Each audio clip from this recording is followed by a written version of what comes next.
mukyala wange ono yakulira puroguramu eya skiringi mu Private Sector Foundation ate naye yatwala projekiti eyaggulu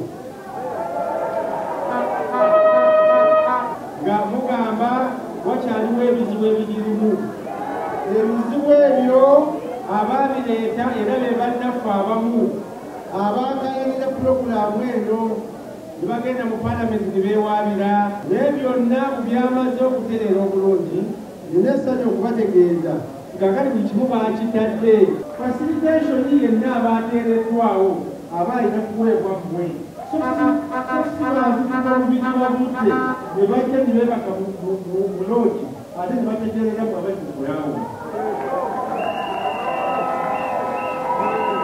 Ebyo nabyo tuyinza abantu baffe. Muganda wange Bob ayogedde ku kwekawaliwo obukiiko bwaffe bwonna tube nga tusobola okukola mu kisaku n'ebibiina by'obwegassi.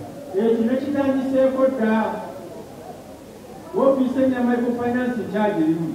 Njagala buli kyalo buli muluka abantu 3 abalimu beewandiise mu kisaku tutegeyo sente.